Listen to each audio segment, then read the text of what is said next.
بسم اللہ الرحمن الرحیم۔ السلام علیکم ناظرین، ویلکم ٹو مائی چینل۔ ناظرین، ایک دفعہ کا ذکر ہے کہ حضرت خضر علیہ السلام دریا کے کنارے بیٹھے تھے۔ اتنے میں کسی سائل نے آ کر ان سے سوال کیا کہ میں آپ سے اللہ کے واسطے سوال کرتا ہوں، مجھے عنایت فرمائیے۔ یہ سن کر حضرت خضر علیہ السلام پر بے ہوشی طاری ہو گئی۔ جب کچھ ہوش ہوا تو فرمانے لگے، بھائی میں تو صرف اپنی جان اور مال کا مالک ہوں، تم نے مجھ سے اللہ کے واسطے سوال کیا ہے، لہٰذا میں اپنی جان اور ذات تمہارے حوالے کرتا ہوں، تم جس طرح چاہو اس کو استعمال میں لاؤ، بازار میں فروخت کر کے اس کی قیمت سے فائدہ ہو۔ چنانچہ سائل ان کو بازار لے گیا اور ایک شخص سہمہ بن ارقم کے ہاتھ ان کو فروخت کر دیا۔ یہ خریدار ان کو اپنے گھر لے گیا جس کی پشت پر اس کا ایک باغ تھا۔ چنانچہ سہمہ نے حضرت خضر علیہ السلام کو ایک کدال دے کر کہا کہ اس سامنے والے پہاڑ جو 3 مربع میل رقبہ میں واقع تھا، مٹی کاٹ کاٹ کر باغ میں ڈالتے رہیں، اور یہ حکم دے کر سہمہ اپنی کسی ضرورت سے کہیں چلا گیا اور حضرت خضر علیہ السلام اس پہاڑ سے مٹی کاٹ کاٹ کر باغ میں ڈالنے لگے۔ جب سہمہ واپس آیا تو اس نے گھر والوں سے دریافت کیا، تم نے غلام کو کھانا بھی کھلایا ہے یا نہیں؟ گھر والوں نے جواب دیا کہ ہمیں معلوم نہیں غلام کہاں ہے۔ یہ سن کر جب سہمہ خود کھانا لے کر باغ میں آیا تو اس نے دیکھا کہ وہ غلام یعنی حضرت خضر علیہ السلام تمام پہاڑ کی مٹی کاٹ کر ڈال چکے تھے اور اپنے کام سے فارغ ہو کر اپنے مولا حقیقی کی عبادت میں مصروف تھے۔ یہ دیکھ کر سہمہ کو بڑا تعجب ہوا اور اس نے دریافت کیا، یہ تو بتائیے کہ آپ کون ہیں؟ یہ بات سن کر حضرت خضر علیہ السلام پر کچھ بے ہوشی سی طاری ہو گئی اور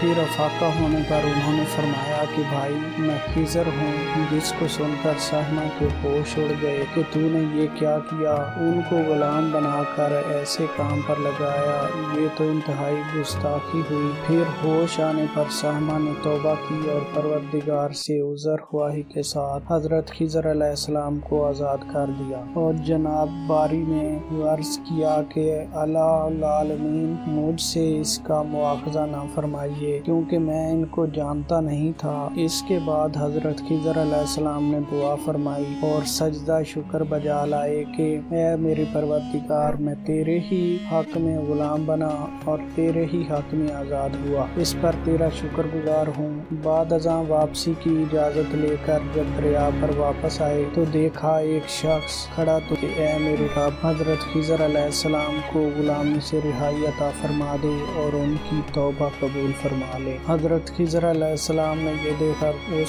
شخص سے دریافت کیا کہ آخر تو کون ہے؟ تو اس شخص نے بتایا کہ میں تو شاذون ہوں، آپ کون ہیں؟ انہوں نے فرمایا کہ میں خضر ہوں۔ اس کے بعد شاذون نے کہا، اے خضر، تم نے اپنے لیے رہنے کا مکان بنا کر دنیا طلب کی ہے، کیونکہ حضرت خضر علیہ السلام کا دریا کے کنارے پر ایک عبادت خانہ تھا۔ بس یہ سن کر وہ فوراً میدان میں نکل آئے اور وہیں اللہ کی عبادت میں مصروف ہو گئے۔ اس کے بعد حضرت خضر علیہ السلام نے اسی جگہ ایک درخت لگایا اور اس کے سایہ میں عبادت شروع کی تو آواز آئی، اے خضر، جب تم نے درخت کے سائے میں سجدہ کیا تو تم نے دنیا کو آخرت پر ترجیح دی، مجھے اپنی عزت اور جلال کی قسم ہے، مجھے دنیا کی محبت میں رضامندی نہیں ہے۔ اس کے بعد حضرت خضر علیہ السلام نے شاذون فرشتہ سے کہا کہ اے شاذون، دعا کرو کہ اللہ تعالیٰ میری توبہ قبول فرمائے۔ چنانچہ شاذون نے دعا کی اور اللہ تعالیٰ نے شاذون کی برکت سے حضرت خضر علیہ السلام کی توبہ قبول فرمائی۔ تو ناظرین، خدا کے برگزیدہ بندے اسی حالت میں راضی رہتے ہیں جو اللہ کو منظور ہو۔ بے شک ہماری فلاح بھی اسی میں ہے کہ زندگی کے ہر موڑ پر آنے والے ہر پیچ و خم میں ہم راضی برضا رہیں، اللہ تعالیٰ کی چاہت کو سامنے رکھ کر زندگی گزاریں۔ دعا ہے کہ اللہ تعالیٰ ہمیں اس واقعے سے سبق حاصل کر کے نیک بننے کی توفیق عطا فرمائے۔ آمین یا رب العالمین۔